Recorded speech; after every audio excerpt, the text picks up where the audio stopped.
নমস্কার সবাইকে। সবার পছন্দের ধারাবাহিক ও মোর দরদিয়ার আজকের পর্বের রিভিউ নিয়ে আমি চলে এসেছি তোমাদের সামনে।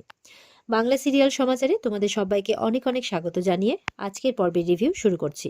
শুরুতেই যেটা দেখতে পাচ্ছি যে বাণীর বউ ভাতের আয়োজন করতে চাইছে ইয়ের মা আর কি, অনিরুদ্ধর মা।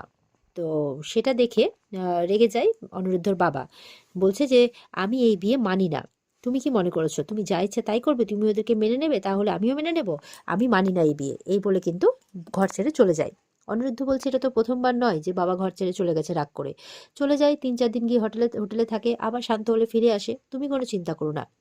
বাণী মনে মনে ভাবছে উনি রাগ করে যে হোটেলে যান না কোথায় যান সেটা তো আমি খুব ভালো করেই জানি।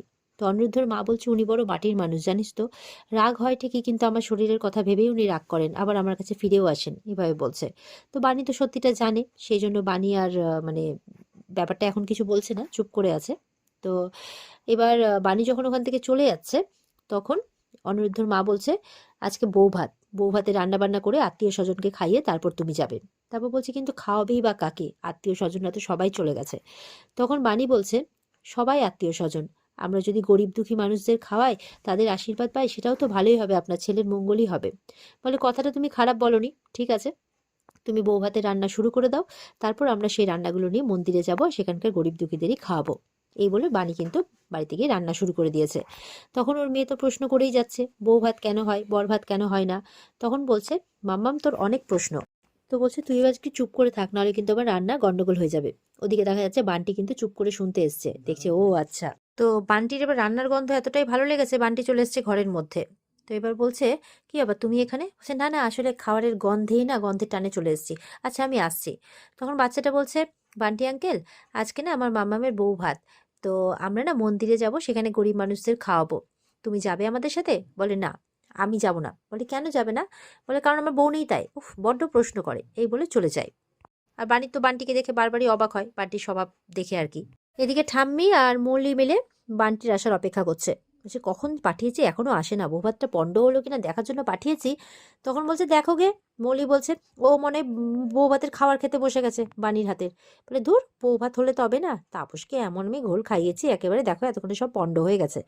তখন বান্টি আসে, এসে ধাক্কা লেগে যায় ঠাম্মির সাথে, বলে এই চোখের মাথা খেয়েছিস নাকি? বলে না না, চোখের মাথা সব বিগড়ে গেছে, আমি যা গিয়ে দেখে এসেছি। বলে কেন, কি হয়েছে?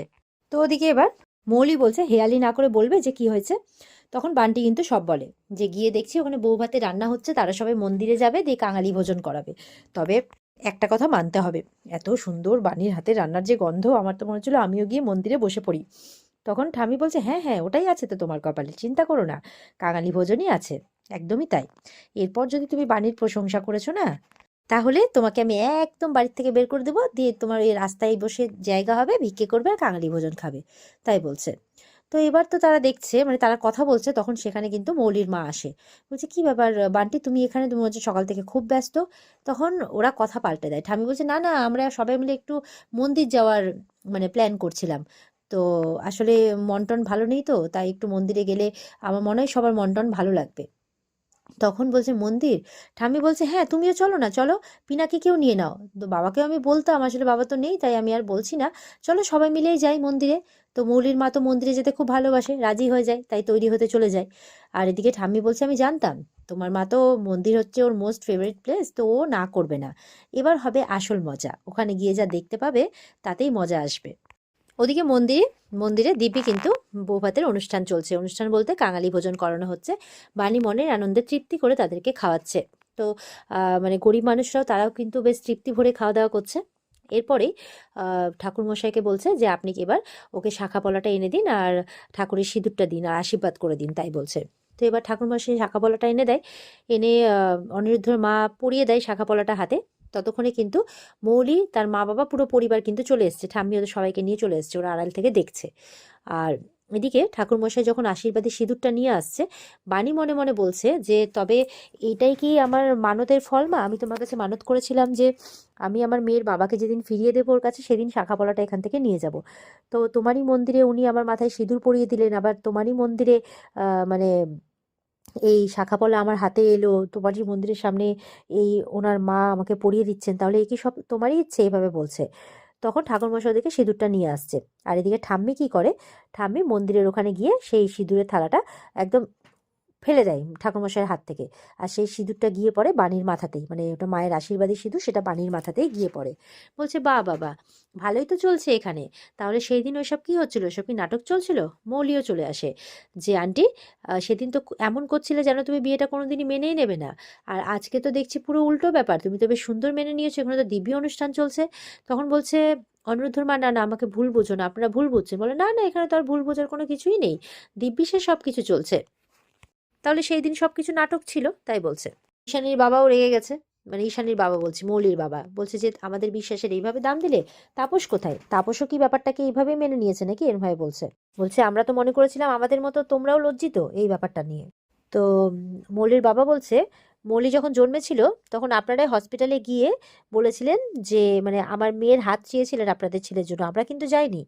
তখন ও মানে অনিরুদ্ধর মার মনে পড়ছে, বলেছিল যে আজ থেকে আমার আপনার মেয়ে কিন্তু আমার ছেলের বাগদত্তা, কোনো আপত্তি নেই তো, এরকম একটা ব্যাপার।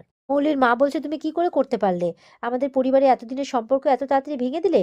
আর আমার থেকে বেশি আমার মেয়েকে তো তুমি ভালোবাসতে। আমার মেয়েকে কতদিন আমি শাসন করেছি, আর আমার মেয়ে তোমার কাছে গিয়ে কেঁদেছে। তাহলে তুমি এত সহজে কি করে ভুলে গেলে আমার মেয়ের সাথে হওয়া অন্যায়? তো এই নিয়ে দুই পরিবারে কথাবার্তা চলছে। ঠাম্মি বলছে, ভালোই তো ঘটা করে ছেলের বউ ভাত দিচ্ছ। বলে, এটাকে আপনি ঘটা করে বউ ভাত বলছেন? আমার ছেলের বউ ভাতটা কি এইভাবে হওয়ার কথা ছিল? হুম, আমার ছেলে যেই কাজটা করেছে সেটা তো আমারও অজান্তেই করেছে। আমার কি এটা ইচ্ছা ছিল? আমি তো মৌলিকে ছাড়া চ্যাটার্জি বাড়ির বউ হিসেবে কাউকে ভাবতেই পারি না, কোনোদিনই ভাবতে পারিনি। কিন্তু অনিরুদ্ধ যাই করুক, ও তো আমার ছেলে, আমি তোর অমঙ্গল চাইতে পারি না।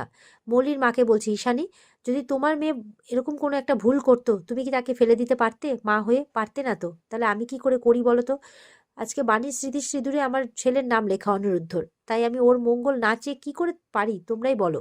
এবার বাণী বলছে, আপনি আন্টিকে কিছু বলবেন না, আসলে মন্দিরের কথাটা আমি আন্টিকে বলেছিলাম। ঠামি বলছে, এই তুমি চুপ করো, কথা নেই বার্তা নেই, একদম মাঝখানে এসে টপকে পড়ছে নিজেকে মহৎ প্রমাণ করার জন্য, এইভাবে বলছে।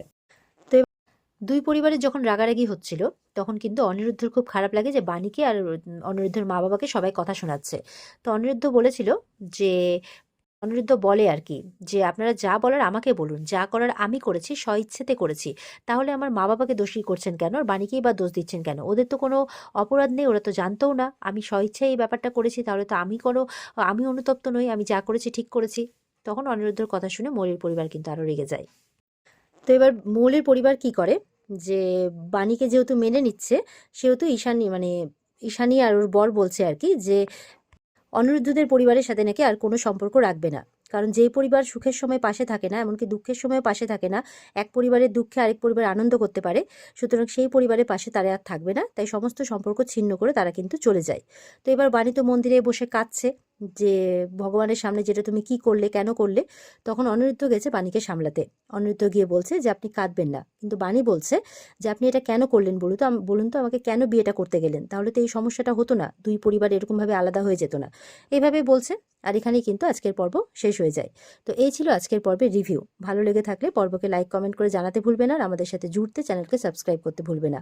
দেখা হচ্ছে তোমাদের সাথে আগামীকালকে। পর্বের বিস্তারিত দেখতে অবশ্যই স্টার জলসার পর্দায় চোখ রাখবে। টাটা।